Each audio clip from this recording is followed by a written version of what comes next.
Glad that you're here. My name is E.R. Anderson. I am the executive director of Charis Circle. Charis Circle is the nonprofit programming arm of Charis Books, and Charis Books is the South's oldest independent feminist bookstore. We are really excited about this book, Corpses, Fools, and Monsters, The History and Future of Transness in Cinema. There are more, inklings of trans movies all the time, but certainly I'm always wanting more. And so in this book, trans film critics Caden Mark Gardner and Willow Catelyn Maclay, tell me if I'm saying that wrong, Willow, take the reader. Maclay. Maclay, okay. Yeah, you had it right the first time. All right, thank you. Take the reader on a drive down this lost highway, exploring the way that trans people and transness have evolved on screen. We are here today with Millie De Chirico, who is our Charis faves. She is a film programmer, writer, and teacher currently based in Atlanta, Georgia. Her book, TCM Underground 50 Must-See Films from the World of Classic Cult and Late Night Cinema, was released in October of 2022. And we got to host her at Charis for that. She is the co-host of the weekly film podcast, I Saw What You Did, on the Exactly Right network. And Millie is just one of our favorite folks to have interview people because she brings all of her film wisdom and also all of her just good vibes. So welcome, Millie. We appreciate you. Caden is a film critic and researcher from upstate New York. He's the co-author of the book that we're celebrating today, and his work has been published in Film Comment, Movie, Los Angeles Review of Books, Reverse Shot, and the Criterion Collection. Willow is co-author of this book, and she has written for numerous publications, including The Village Voice, Film Comment, Movie Notebook, RogerEbert.com, and Polygon. So we're in great hands tonight, and I want to get right into it. So for folks who usually join us on our Crowdcast, we're just going to invite you to, if you want to ask questions, you can ask them in the chat at any time. And feel free to also drop comments, whatever else. But yeah, let's get this party started. Thanks to you all for being here, and thanks for your important work. Millie, I'm going to kick it over to you. Oh, but I have to unmute you because I didn't think about that part. Yep. No, I think I muted myself and then you muted. So it's my fault. There we go. All right. Hey everybody. Thanks for joining us. And I am so unbelievably excited to be here because this book, Corpses, Fools, and Monsters, it's probably my favorite film book in the past several years, I have to say. And I've known both Caden and Willow, through the film people streets for a while, and I am just delighted and honored to be here talking with them about their new book. So I was wondering, just to start, real easy question, maybe, and maybe we can start with you, Caden. Like, can you give us a little background about yourself? Like, how did you get into film, and what was your path like?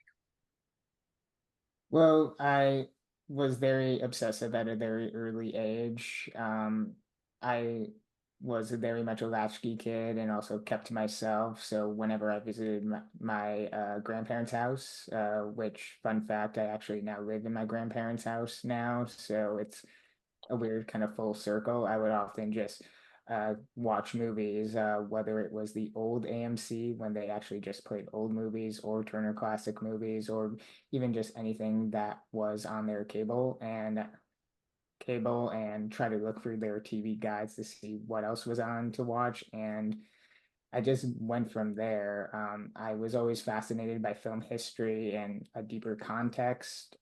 As I was also coming to terms with my own identity, I was kind of interested in trying to find what else was out there to sort of not just a direct representation, but what was there that I could enjoy, or what could challenge me, or what was deeper in the sort of rarefied instances of a quote unquote trans movie or a trans character in a movie. What else could I find?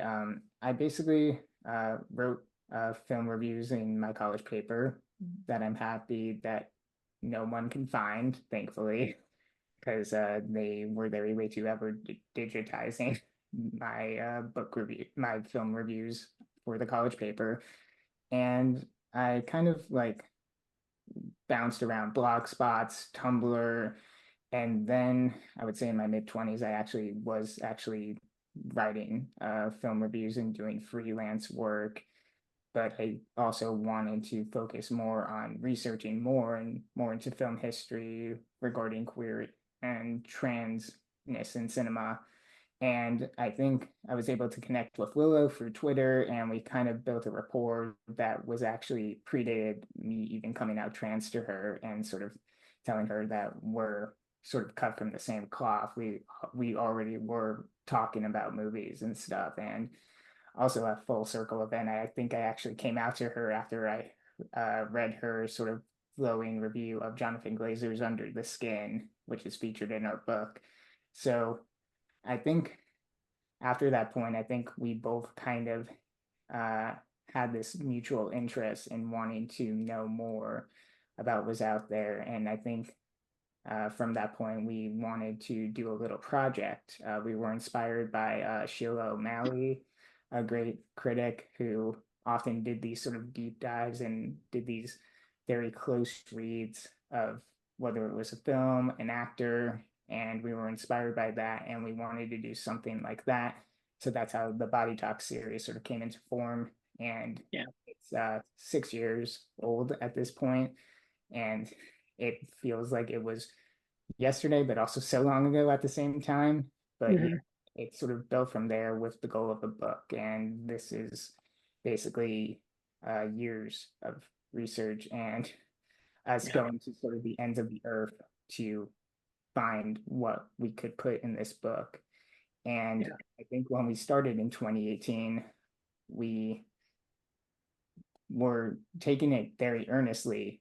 And little did we know that there was actually a lot of material out there that we didn't realize would ultimately be in our book. And that ended up being a great problem to have. Yeah, I have a lot of questions about that.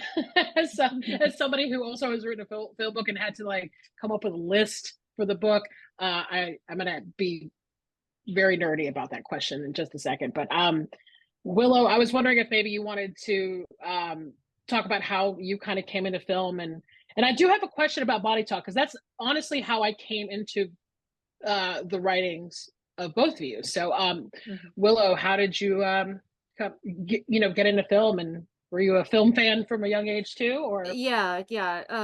Similar story to Caden, where film was just kind of in the atmosphere of my childhood. I used to spend the summers with my grandparents, and they tended to always have the television on Turner Classic Movies. So I had an early film education, cycling through what was programmed on that station, which led me to a lot of Westerns that I grew to love as a child, and these figures that I idolized that maybe I shouldn't have, like John Wayne when I was like, I don't know, 4 or 5 years old or whatever. But it just kind of all blossomed from there. We were kind of a movie family. We went to the video store to rent a movie to celebrate the weekends, and we cycled through who got to pick which movie. And I think that from there it just spiraled. I became like a true blue cinephile when I was a teenager, where I was going through certain lists of movies that I have to like see before I die or whatever, like that, just the kind of movies that every young cinephile ends up watching. And it's weird. Going through those movies, you don't really see a lot of transness on screen, let alone queerness. And I think that with our book, we kind of do want to have a corrective. We didn't necessarily want to make a canon, but we did want to say, like, these trans films do exist. They've existed as long as cinema has. We wanted to point to their nuance, their complications, and in some cases, their revelations, because some of these films are genuinely great and worth taking another look at, that maybe they were tossed off in the past for one reason or another due to queer phobia or whatever. But to get back to it, yeah, like I also started writing reviews as a teenager. Twitter, Caden, Body Talk, Dominoes, book, all that good stuff. Yeah. So Body Talk was essentially a place for the two of you to have conversations about trans images on film. And I was really stunned by it because it just felt like a very natural conversation that was happening, and sort of going back and forth talking about certain characters and certain, and it just was really, the first one that I had ever read was about Silence of the Lambs, and we're going to talk about that in just a second. But I was wondering, what was the origin of saying, hey, like, let's turn what we're doing already into like a full-fledged film book? Was that a goal from the beginning, or was it something that kind of just happened? I think it kind of just happened. It was almost a joke between us, like, oh, haha, what if we turn this into a book someday?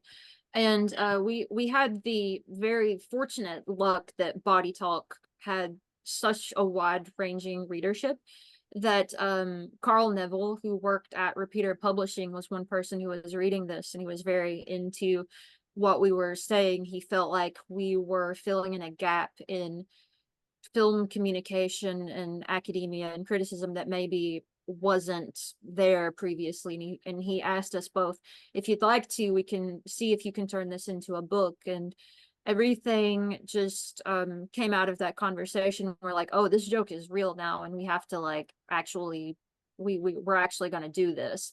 And we got very serious about it, but it became this huge thing that I don't even think we could have predicted when we first started on it, because we found films in the process. We looked through deep pockets of research through the Digital Transgender Archive, through the Internet Archive, through old zines. We really went down the rabbit hole with this to try and give a full scope of history. And obviously with a book, you can't cover every single film in existence, but that ended up being a good problem for us to have later on. Like with Body Talk, we kind of were focused on a few very specific ideas in huge films like Silence of the Lambs, Boys Don't Cry, that kind of dominated the trans film image over decades.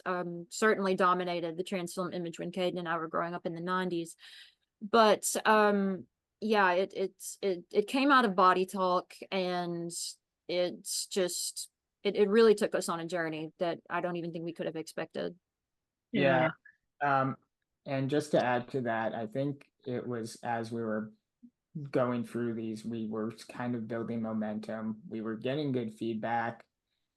We were getting especially good feedback from trans people who felt like certain opinions were kind of baked in for certain movies that they kind of wanted challenged, specifically Boys Don't Cry. And it is in that Body Talk where the title of the book was born, when Willow just referred to Transness on cinema as a lost highway of corpses, fools, and monsters.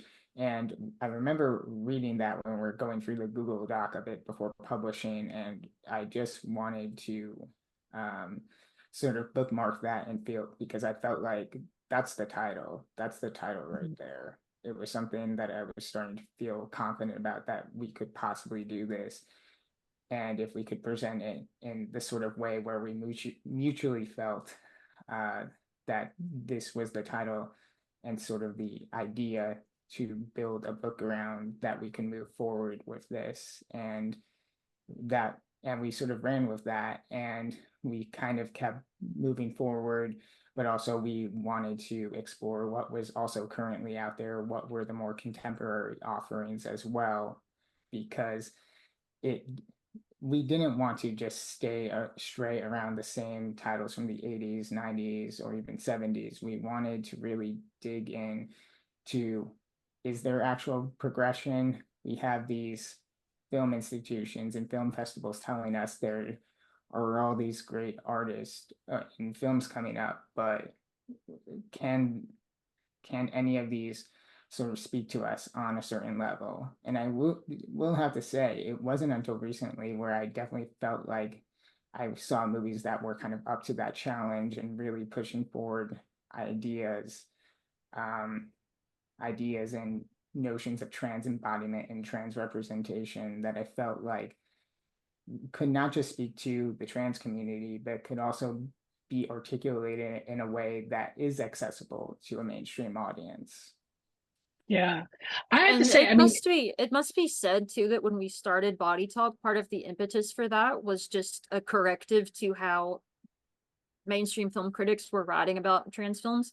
We had both kind of hit like a breaking point with like Tangerine, where like there were critics writing for major newspapers who were misgendering the actors in that film, and we're like, well, we need to talk about this from our own perspective, because Caden and I weren't getting jobs back then. We were both in blogs and on Tumblr and WordPress and websites like that. And we were like, well, we want to set the record straight on some of these movies and how to talk about transness on film.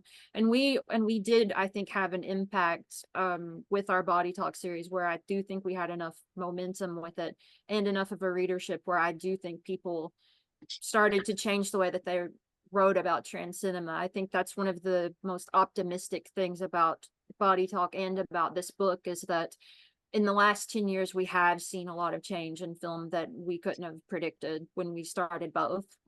Yeah. Oh, I totally agree with you. I think both of you was like pioneering in that way.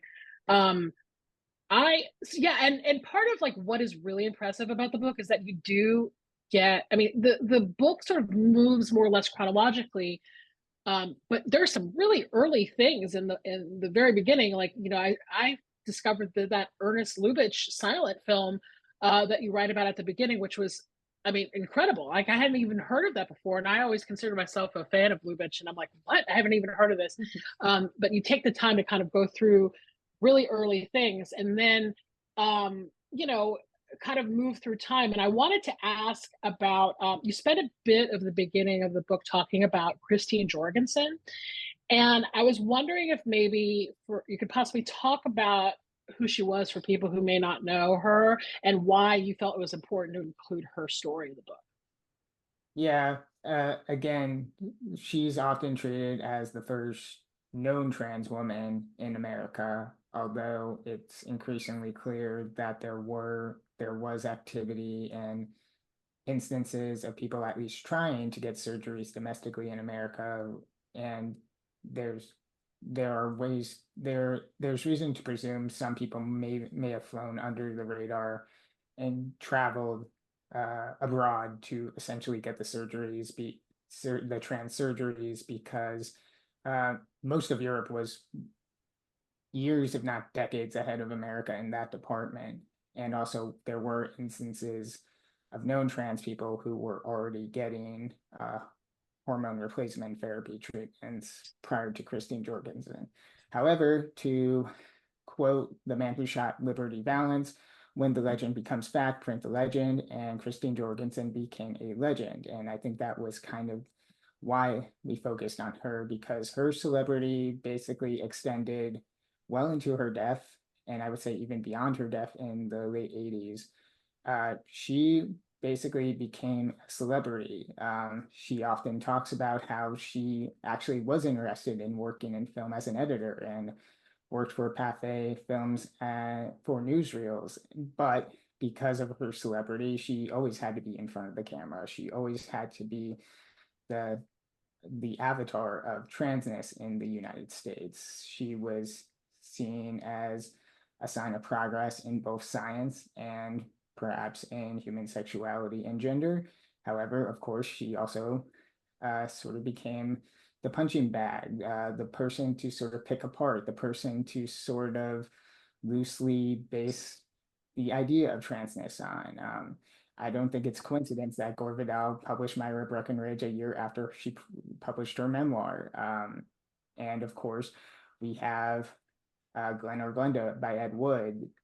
It's been often put forward that she was approached to be in that movie and she said no. And there's also the fact in the William Castle Psycho rehash homicidal that there's this line about the character going to Denmark, which is clearly a Christine Jorgensen reference. We use her in a way to sort of show that once this sort of becomes a reality in America, that there is this sort of cultural shift and sort of the idea of, okay, well, this can happen. What can the results be? And there is a kind of very striking post-Jorgensen impact on the trans film image that completely changes the direction forever, because it is known now that this can happen. Now, how films sort of go with that, it enters more in the exploitation, B movie realm, Mondo, many things.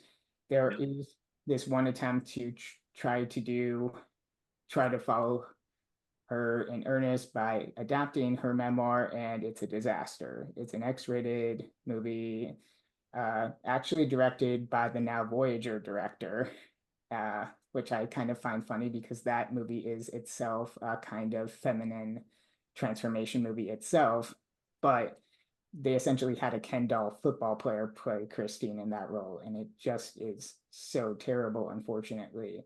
However, again, she was a person on the talk show circuit. She had a lounge act.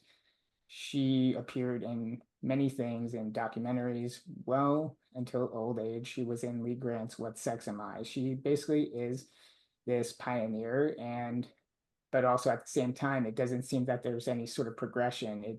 There is this sort of default to her as this sort of legend. And even as there were more people of note, whether it's a Wendy Carlos or a Renee Richards, that sort of enter the public eye, although they are resistant in many cases to that, she still sort of becomes this lasting trans film image. It must also be said, and this is more anecdotal, but Jorgensen kind of casts a shadow over trans women for a very, very long time. And this goes beyond just her effect on the trans film image, but through the medical realm as well. I can speak even to my own experiences when I was coming out as a trans woman, that my own trajectory of transness was expected to be parallel to hers, because the medical assumption of what a trans woman was built around what they understood Christine Jorgensen's past to be. And when you differed from that, you could sometimes run into some complications. You had to kind of have your narrative lined up in a way that was similar to hers in order to get what you needed from doctors for a very long time. This was definitely true when I came out in the aughts. And I think that this is something that trans women in particular felt for a very long time, even if it was an unconscious feeling. Like we felt like we were being put into a box, and it's not Christine Jorgensen's fault that that was the box that we were put in, but it had a wide-ranging effect for many of us. Yeah. So I have your book in front of me right here. It's incredible. So there's my favorite chapter in the book, I think, is, because it changes all the time, chapter 5, which is called Transgrotesquerie, from post psycho slashers to Silence of the Lambs. And it's basically, it starts out talking about Alfred Hitchcock's Psycho and sort of ends with Jonathan Demme's Silence of the Lambs. And part of how I even found Body Talk to begin with was that I came across it when I was doing research about Silence of the Lambs a long time ago. And I thought the conversation between the two of you, particularly about Silence of the Lambs, was incredible, because I was a child or growing up in the 90s. And I think the character of James Gumb, aka Buffalo Bill, who's played by Ted Levine, I mean, I don't think I'm overselling it. I think that character is one of the most famous movie characters ever, but also most fascinating just in terms of our conversation. So I was wondering if maybe you could talk a little bit about how you had that conversation about the film and that character in particular, because I just think it's a highlight of the book. So. Well, we always wanted to position Silence of the Lambs in a prominent place within the book, because I don't think it is a surprise to anyone that it is maybe the most dominant trans film image from an American perspective. It is a trope that dates back all the way back to when people started learning about Ed Gein and what he was doing, which obviously Ed Gein was not trans, but people got the wrong idea early on about what he was doing to his victims, and then it coincided with gender, and it made a mess of things. Alfred Hitchcock makes Psycho, which Hitchcock liked to base his movies around true crime sometimes. But we get Psycho, and Psycho is popular, and then it has this trickle down effect of influencing all of these other films, and that culminates with Silence of the Lambs, which becomes just this overwhelming image of transness on screen, and we don't have an image to counterbalance it. We do have a nuanced opinion of Silence of the Lambs. We think that Demi is a fundamentally empathetic filmmaker, and he tries to imbue Gum with his own sense of empathy for the audience to try to understand the pain and circumstances of what the character is going through. I think that Lambs is particularly interesting in the way that Gum and Starling are presented as mirror images of femininity, one being heroic, one being monstrous. And I think that we get into some really complicated places with that in the real life medical history that is alluded to in Silence of the Lambs, which we tried to shed light on. But I think that in general, with the Silence of the Lambs, we my cat is right beside me. We wanted to shed light on that film, which we think is over discussed as a trans film image, and open it up to maybe a new perspective on it that isn't built upon a binary of this is totally good or this is totally bad, because we think that Limbs falls somewhere in the middle. We're both fans of that film, and we think that it is a complicated film for trans people to grapple with, because it obviously created negative public harm to trans people through the assumptions that cisgender people made about who and what a trans person was. But I do think that the film's heart is in the right place in a few spots, and it's just it's such an enormously important film, both for our book and culturally, and we haven't even really gotten out of the shadow of it. We're still seeing it be homaged a little bit in the newly released Long Legs. I think that its homage is faint, but every single trans woman that I've talked to has pointed to that movie and been like, Nicolas Cage's character is based on Buffalo Bill. Like, they can feel it. They feel it.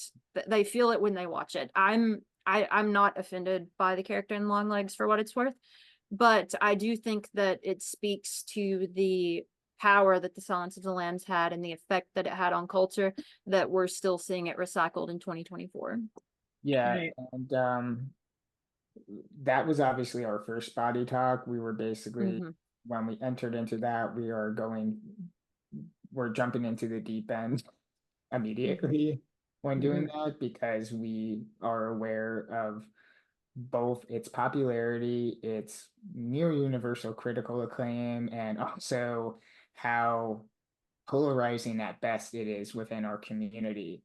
But we expanded from there. It's not just a rehash of body talk that we discussed, because what I learned in both going through the Digital Transgender Archive for research and also talking to trans elders who grew up, or basically, well, not so much grew up, but kind of were in sort of this very sort of hostile environment for transition in the 1980s. You had gender clinics closing, and one of the big bellwether spots where there used to be a gender clinic in trans surgery was the Johns Hopkins University Gender Clinic that's referenced in the film and is baked into the narrative, even though Ted Talley basically does try to scrub out the more sort of gender specific or trans specific elements of Buffalo Bill from the book to the screen. They still have the gender clinic there as a place that denied Jane Gum. And I actually talked to someone who was basically like, well, yeah, Johns Hopkins also rejected me too. And what happened to them was they were basically told, and Willow alludes to this, of sort of the shadow of Christine Jorgensen, of sort of being like, you have to behave a certain way or have a certain life. And it becomes almost plain roulette in many ways for these people at the time.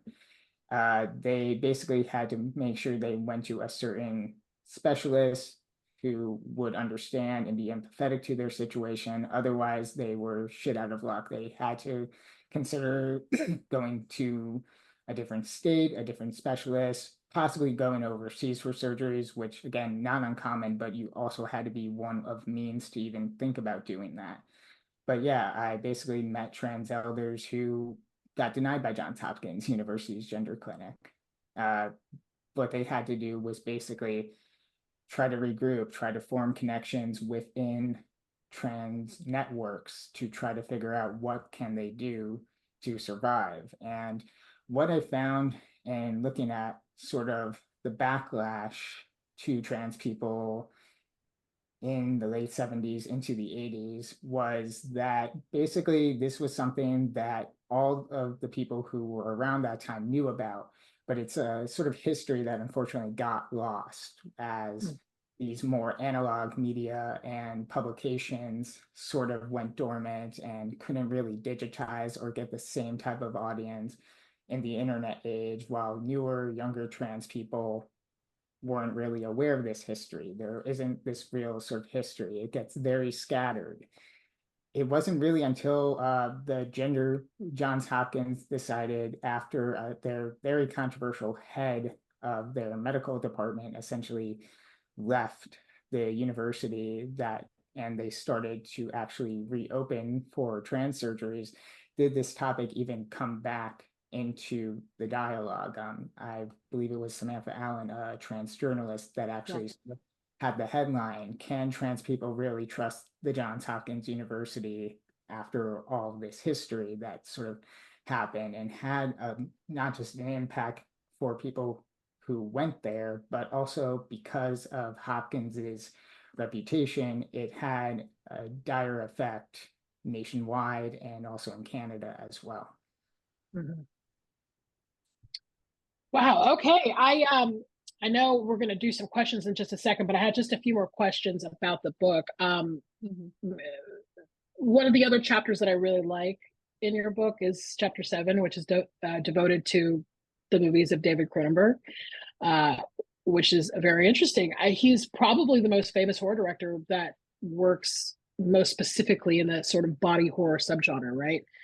So I kind of have a two-part question then. So, A, how important was it for y'all to include a chapter about him in the book? And then maybe a second part being, can you speak to how, trans cinephiles create a film canon for themselves, right? With maybe the sort of use of what you call the book kind of like transcoded or trans allegorical images. So maybe like two-part question for you guys. Yeah, I think that our own cinephilia, Caden and us, helped to guide us with this book of like how we wanted to approach the subject of transness. And I think from our own history of growing up as cinephiles, we had to look for other sources for things that felt relevant to us as trans viewers. And one of the things that Caden and I gravitated towards, and this is true of other trans viewers as well, and even trans people who are now making movies, they would fixate on certain themes, certain images, certain ideas within subgenres, and one of those was body horror. Cronenberg comes up consistently among trans cinephiles, and you can see the influence of his work starting to pop up in works made by trans directors. Now there's a little bit of David Cronenberg, and I saw the TV Glow. There's a lot of David Cronenberg in the work that Louise Weird is doing now. There's some in what Alice Maclay is doing. One of the important things that our publisher always wanted us to do when we tried to argue a transcoded film or whatever was that we had to back it up with real evidence of it popping up in films later. We couldn't just say, well, this film is trans because a trans person likes it. We needed to have a foundation for the argument.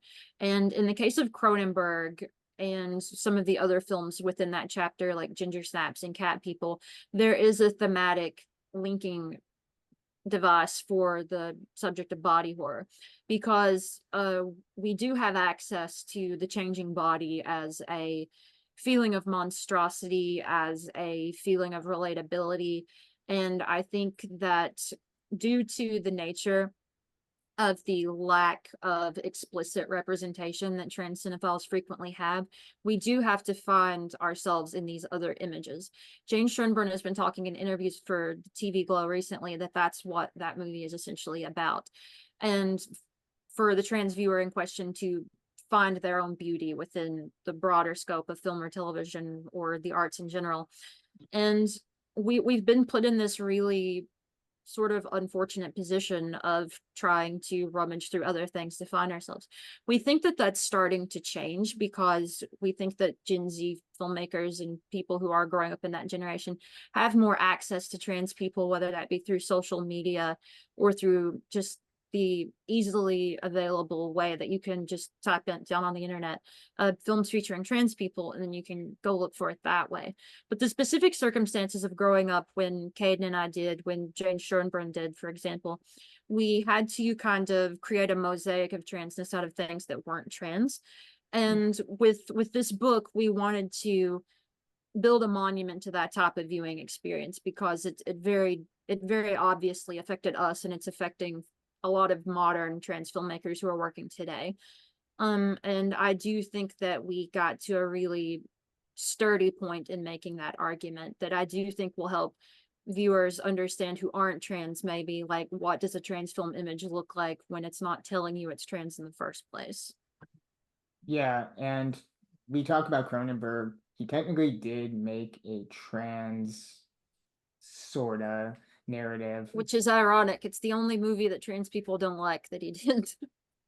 Yeah, I have heard some people who are fans, but to me, his weakest feature, it's the M Butterfly adaptation, which I would say stays very faithful to it, although there's some things at the end, but it's one of those films where you can kind of see why people like Willow and myself tend to go more towards the coding, the allegory, the body horror, where we basically like seeing people match their freak on screen. In Cronenberg, it's just a little more liberating. It's a little more flexible for us rather than sort of seeing something that has a lot of other things happening. I don't want to completely diminish M Butterfly, but what it succeeds at is also doing a commentary on acting, on cultural appropriation, on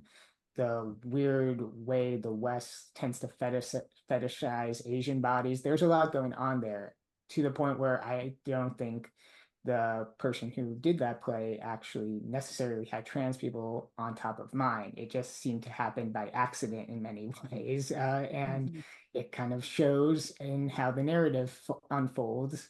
And yeah, again, there's a lot more, there is something more liberating, flexible, and a lot more imaginative to sort of grab upon when you go into allegory and coding, whether it's Cronenberg, whether it's honestly Todd Haynes, who I'm a fan of, or David Lynch. As one example. We find a lot more territory to roam around there and sort of get into and obsess over the necessary direct representation. Yeah. And I will say too, with Cronenberg, we found a few instances where he was directly grappling with trans ideas that he thought about inserting into his films, which we did discuss in our book, which would have made the trans element in his work explicit. I don't want to give that away, but there's something that almost happened in Videodrome, which I think might be mind-blowing for some readers. Yeah. I just wanted to tell everybody, if you have any questions, put them in the chat, because we're going to basically turn it over to Q&A at some point. I kind of wanted to pick your brain about this because, I mean, I think I just generally feel this as, like a movie fan, that, we seem to be in kind of like a golden era for, I don't know, boutique Blu-ray labels and archiving, and sort of, I just think about the times when I was a teenager trying to see rare films, and it was sketchy at best. And now it feels like we're in this golden era where everything that we've ever wanted to see was available. So how do you feel that this has changed for like trans films, particularly over the years? Do you think that there's more of a willingness to sort of archive screen release titles that are, you know, that have some of these themes, or like even by trans filmmakers? Like, what are your thoughts on So even just recently, we've encountered like an old Hollywood Lawn film that's getting a restoration. Mhm. We were actually recently approached by a label, someone from a label that was actually going to put out a movie we discussed on the podcast recently that features a trans woman as a lead. We didn't include that in the book, but we basically both love this movie and love the performer in it. And they were basically like, oh yeah, we understand that there's like a version that goes around with no subtitles. We're actually going to restore this same movie, and we're both thrilled that one that's actually Yeah. happening. And if we can get people to watch it because we basically love this movie, that's also great. We've seen Ed Wood basically go through this complete reconsideration, and I think we do offer nuance to at least Glenn or Glenda in our book. And we see that people are actually taking his work more seriously rather than treating him like a sort of laughing stock idiot savant director that Right. he was often framed as, even in the most glowing terms. So I think it's great. We've also seen during just in the process of making this book that films previously not known to us were discovered and restored, like the great Spanish documentary Dressed in Blue.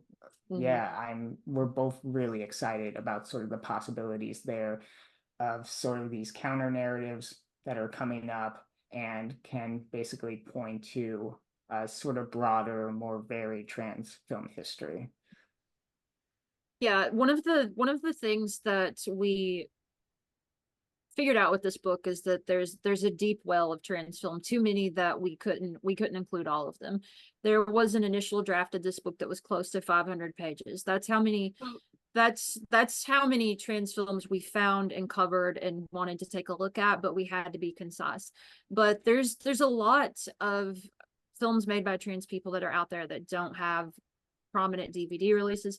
There's one director that we look at quite a lot in this book, Rosa von Braunheim, who hasn't received the boutique treatment, whose work would be beautiful in some sort of box set from any of these labels. We screened City of Lost Souls recently, but in our book we also look at I, My Own Woman, and his work in general is just expansive and beautiful and worth having in one place. And he's just one filmmaker, and you know, there's so much happening with boutique releases right now that like I think like why not seek out trans films if you can, because there's this whole history that doesn't have a home on disc, and I do think there would be interest there if these films were to see the light of today. It would certainly make Caden and I's job easier for us to say, well, you know, these films do exist, and then people ask us, well, how can I watch them? And we're like, well, have you tried torrenting? Yeah. Yeah. Yeah. I remember early on when YouTube was still new that the way to get around uploading a whole movie was breaking it down into 10 parts, 10 minutes long each. Those were fun. Then there would always be a part missing, and I'm like, okay, I'm just gonna have to live with missing that 10-minute segment. Oh, I know. Or like there would be 10 parts, and for some reason, part 7 is unavailable, or you know what I mean? Like parts 2 and 5 are have been removed from deleted by the user, and I'm like, it features a scene where someone says happy birthday and copyright. Remember that? Happy birthday was yeah, oh gosh, no kidding. So we have a couple questions in the chat right now. I was first of all, somebody mentioned you mentioned the podcast. So talk about the podcast a little bit. I think they want the name again. It's the Sleazoids podcast, where we did a double feature of trans woman performer Ava Robbins, where one is her star vehicle called Ava Man, which actually features a sort of exploitation legend playing opposite of her, Ajita Wilson, who was actually a stealth trans woman. So that kind of makes for a very fascinating type of narrative. And she's great. And she was also in the Dario Argento film Tenebre. And she's awesome in that. So memorable, so haunting, so awesome. And it's my favorite Argento film. But yeah, the Sleazoids podcast basically had someone contact Willow and say, "Oh yeah, we're probably going to restore this. Are you two interested in being involved?" And we're like, "Hell yeah, we are." Yeah. So the next question is about just, I think, the list. Is there a list of trans films y'all made while researching, which is available somewhere? I know that there's an index of films in the back of the book, and then I've seen a couple of letterbox lists. I don't know how complete that they are, but is there a they're almost too over complete because they're now referencing films where I'm basically like, "Oh yeah, Black was in Airport set 1975," and then suddenly I see the list and I'm like, "Oh, they're showing Karen Black's Airport 1975 on the list." I don't want people to think that that's a trans movie. It's just a movie I like to reference when talking about Karen Black.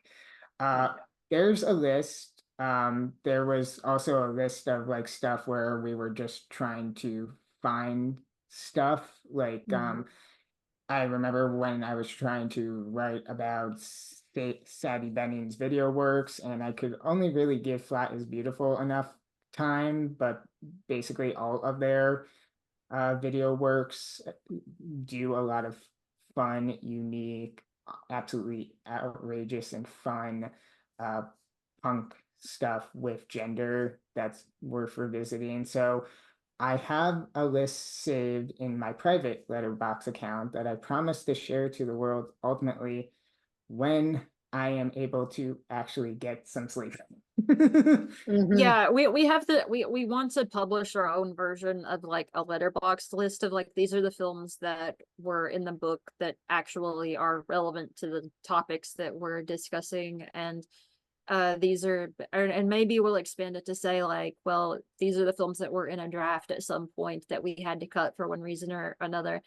But yeah, maybe we'll get to that when we have some time. We're both going to be in Toronto in a couple days. Like this just keeps on going, like which is great. We love it. Eli has a question. Are there some trans themes that you'd love to see explored in horror? Like things that haven't been touched on before, I wondered. I think okay. I think being on the other side of the whole gendered clinic crackdown of basically saying how insane it is to put a person through this type of legislative red tape, that can be a horror film. It's a very psychological horror film.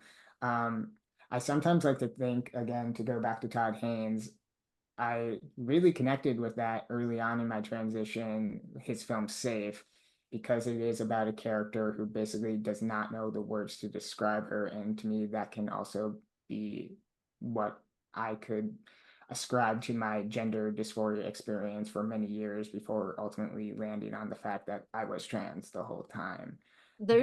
Oh, keep going. I'm sorry. No, you go ahead. Okay. There's two things I would like to see in horror tackle the subject of transness in one way or another. One thing is a religious angle. There's so many religious horror films out right now, but we very rarely actually have a religious horror film that actually is looking at someone who is persecuted by the religion that the film is looking at. If you took any of these Catholic or Protestant or Baptist horror films which touch on the idea of Christianity and then filtered it through how trans people feel about those specific religions and how they feel like that they're like a target of those ideologies, you could really uncover some new ground in that particular subgenre. Another one that you could do that we haven't really seen is the paranoid horror film in the vein of maybe Polanski's Apartment trilogy and trans people feeling like the entire world is out to get them, whether that be their family, their legislative bodies, so on and so forth. We could really that you could really look at transness through any mode of horror, because it's so relevant right now with everything that's going on in the legislative bodies of governments basically all over the world. We're seeing a large regression of trans rights from like even 4, 5, 6 years ago, and it's really scary right now. Trans people are really terrified, especially those that Caden and I interact with in the United States. We're really terrified of this upcoming election. Like, the options aren't great, but one option is literally just the worst possible thing we could ever imagine.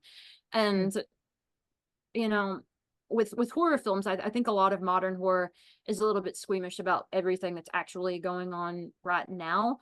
But I think that if there were some horror filmmakers with some real guts who wanted to look at some broader themes of what's going on around the world as it relates to transness, I think that we could uncover some really uncomfortable truths, some uncomfortable images that could really make viewers think like, oh, is this actually what it's like to be a trans person? This fucking sucks.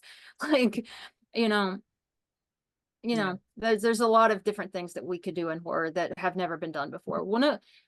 I mean, it's not a good thing, but I guess there's a benefit to having such a small canon of explicit trans images. There are a lot of films that we could do, and maybe even not horror. Maybe we could have like a trans bank robber movie, a trans stoner movie. These are things that we haven't really seen happen yet either. We've gone back and forth sort of riffing of hypothetical trans movies. Like, I remember watching when during award season, something like Past Lives and All of Us Strangers. I was like talking to Will, and I'm like, honestly, I know these films have fans, but imagine these films where the lead was trans or something like that. Like, even just doing that kind of creates a whole other interesting sort of flavor and an angle to look at. And we've also riffed back and forth almost, again, it's almost like the book until it's like, oh, there's an idea here of jokes. I joked about why couldn't you could do a trans remake of Paul Schrader's Hardcore, of John Ford's The Searchers, in a way, of a whole angle regarding that. And then Will just one time just said, how about a trans Smokey and the Bandit? And I just couldn't stop. I'm here. For 5 minutes, but also I'm like, there's an idea. Please tell me more. Oh, I'm going to spend my entire 401k funding that project whenever somebody gets it off the ground. So, let's see some other questions here. There's a question about international films, and I know that you talk about international films a little bit in the book. You talk about Funeral Parade of Roses and some of the British stuff, and basically the question is, if you were to expand on the book, which I think you should, put out the 500-page cut, please. Would you cover more international films? A Fantastic Woman, Madam Satan in your discussion? Is it Satan? I think it's Satan. So yeah, just a question about more of the international films. I mean, I'm mixed on A Fantastic Woman. I understand. I am too. So it kind of becomes difficult to really write deeply about a film that you have no real strong opinions on, I would say. I wish we dove more into the very varied ways in which Pedro Almodovar sort of presented the trans film image, where we barely sort of discuss it, but obviously he's not only worked with trans women and also had films that vary from putting a trans woman in a sort of matriarchy in All About My Mother to also having a film that is just that I'm still sort of bewitched by, which is The Skin I Live In. And I'm sorry if I might have spoiled the twist in that, but it is quite a movie and a very interesting beast to kind of confront. But again, he's not really consistent as far as he'll have a trans woman play a trans woman, or he'll have a cis woman play a trans woman, or a man play a trans woman. There's no kind of progression or consistency there, and unfortunately we had to cut down significantly talking about that, even though we do also talk about pre-Almodovar Spanish trans films that also featured performers that he would later work with, like Victoria Abreu and B.B. Anderson, for example. But yeah, we do want to focus more on international films, mainly because there are more films to uncover. I do know of the existence of a couple of documentaries that I really want to see that were made that were not made in the United States. Uh, um, I'm personally very proud of the In a Year of 13 Moons section, the Fassbender film, because that is a difficult movie to watch, but it's also it's in my canon. It was in my Sight and Sound top 10, and I'm extremely proud of the work I put into that film. But I also know, obviously, the films here do skew American and English language, but we definitely do want to expand upon the broader sort of histories beyond our borders, of course. Yeah, I think in a lot of cases we just ran out of time and resources to do as much international research as we did for the American context of the book, where we had to make a decision where, like, well, we should make this focus be on the American presentation of transness because our thesis will be more consistent if we do that. And what we did is we took the international films that did have an influence on the American trans film image and we gave them space. I do think that we made a decision pretty early on to kind of not dive into Almodovar completely, because we felt like if we could write you could write a book on Almodovar and transness by itself. And we kind of had an idea that is similar to Dan Callahan's idea in The Art of American Screen Acting. We're like, well, I'm not going to write about Barbara Stanwyck because it's too big of a topic. And in the case of Almodovar, we thought, well, if we push him to the side, we can maybe come back to him later for a different sort of book later on, because we don't want this book to be our only experience of writing together. I don't want to spoil anything, but we do kind of have an idea for a book that we want to start next year. But in the case of Almodovar, we felt like now was not the right time to introduce him into the language of this book, because it would have just expanded it to an unwieldy size. But Almodovar obviously is important, and Caden and I obviously do care about the international presence of trans film images. Caden mentioned having In a Year of 13 Moons on his Sight and Sound top 10. I had Funeral Parade of Roses on mine, and I think that our Funeral Parade of Roses section is quite strong. And I think also like there were a lot of Japanese films that we could have included that I wanted to take a broader look at that were in the original draft of the book, which were cut for one reason or another. The editing process of this book was quite rigorous, and I do think it made the book the best version of itself that it could have been. We're very proud of the book that exists today. But we did cut a lot of films. There's a lot of space for us to maybe have a Corpses, Fools, and Monsters second edition later on with more films. Yes. Hopefully, there's enough space for that for sure. Yeah. That's always so hard. That's like part of the hardest thing about writing a book like this is that you just can't include everything.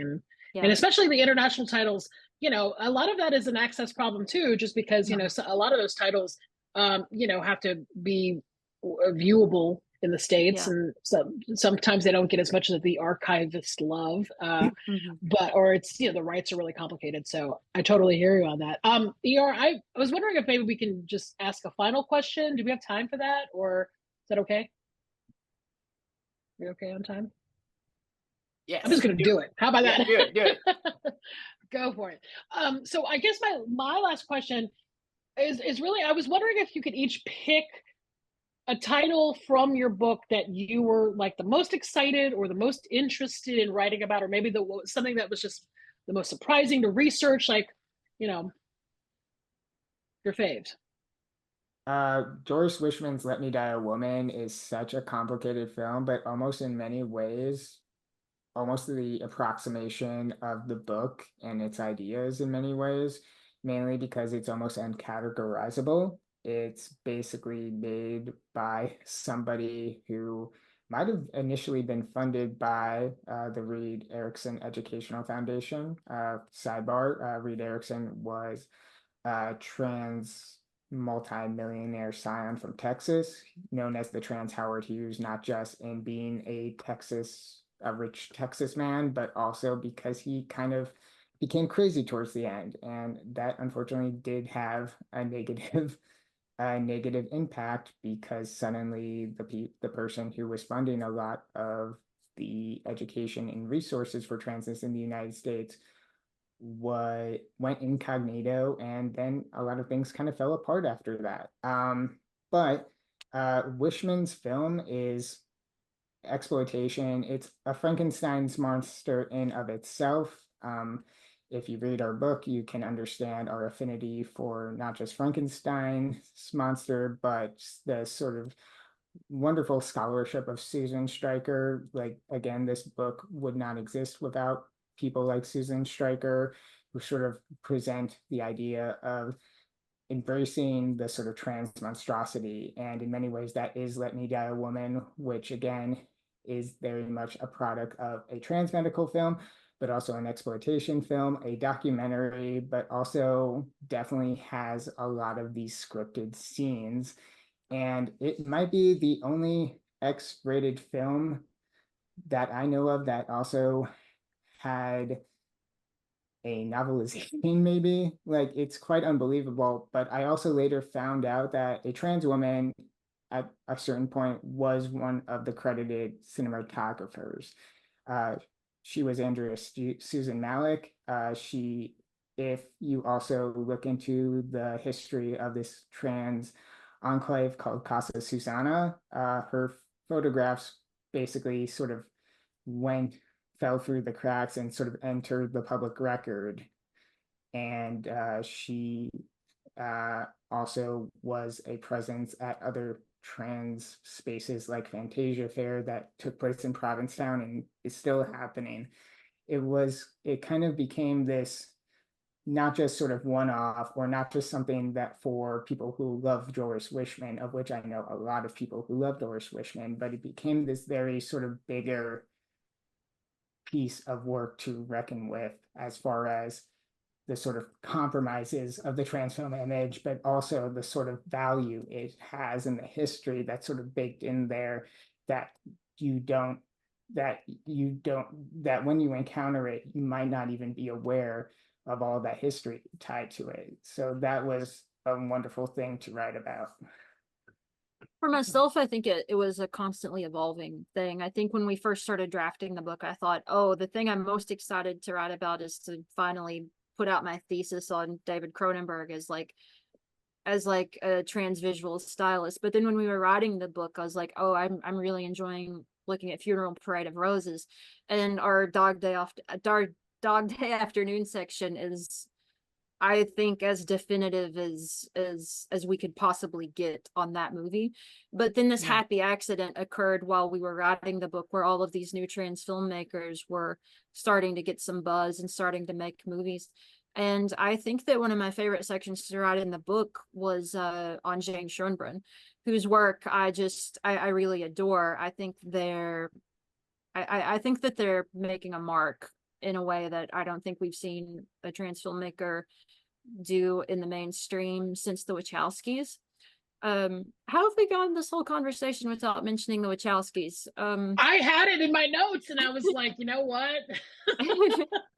So you know, the elephant in the room, you know. Right. We're presenting that film at Jacob Burns Center in a couple of weeks, so we gotta get into the rhythms of talking about we've got to enter the Matrix.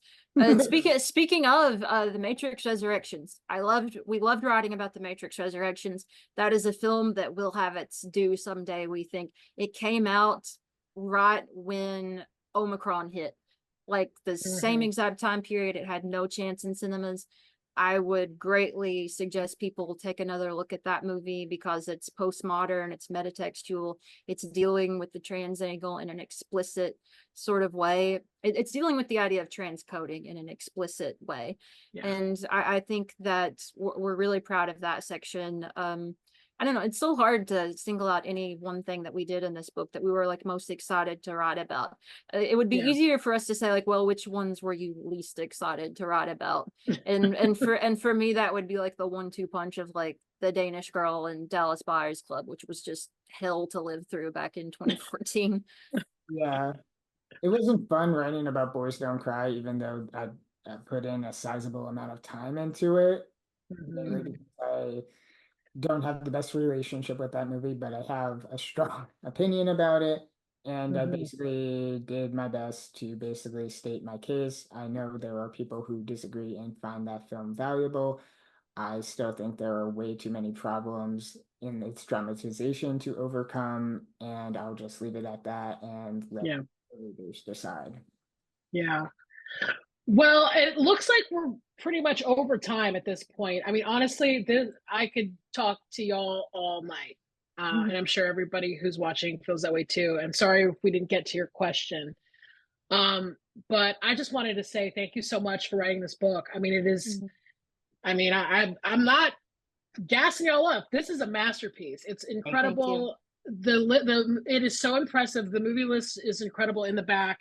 You know, just like there's so many titles on here that I just have to watch again or haven't seen at all. So I just it's so remarkable, and congratulations on it. And it's great. So thanks so much, Millie, for being here and being always one of our favorite interviewers.